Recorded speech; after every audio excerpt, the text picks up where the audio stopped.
Yes, hello web, I'm back. So, ito na ngayon i-request yung tutorial. So, Bomb T13 yung base ko this time. Tapos, ito yung ginagamit kong magnetic. Wala siyang shade number. Ito lang siya. Nabili ko lang siya sa Shein. Tapos, ayan. Ganito yung ginagawa ko mga pep.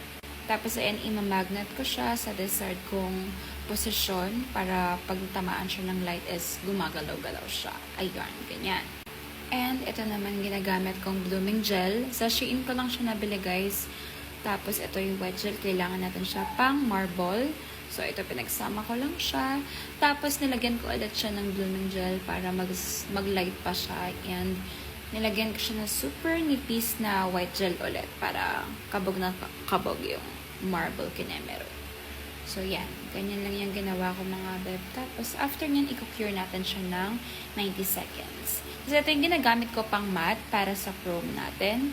So, kailangan natin siya i-cure, of course, ng 90 seconds ulit. So, ito naman yung pang-emboss ko. Hinahaluan ko to guys, ng black gel. Para makita, and mas makita din yung gold chrome. Or kahit anong chrome.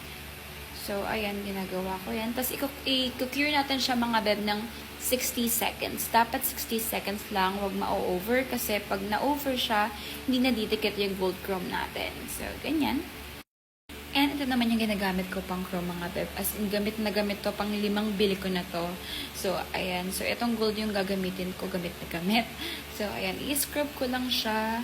Ayan. Make sure malalagyan mo lahat ng naka-emboss mga beb. Para pakak. Tapos, i-dust off natin siya. Ayan yung gamit kong brush. So, ayan. Tapos, after nyan, i-seal natin siya ng 5-in-1 top coat. Hindi siya nagpe-fade mga beb. So, make sure na gawin niyo to sa mga chrome nyo kasi bumabalik yung client mo na meron pa rin gold. I swear. Tapos, ito yung ginagamit kong glitters. So, ayan, from Monya. Gamit na gamit ko nito mga beb. As in, sobrang ganda. So, bumili na din kayo. Tapos, top coat na lang. Still top coat pa din. The best. 10 out of 10. So, ayun lang mga beb. So, ito yung sample niya. Thank you!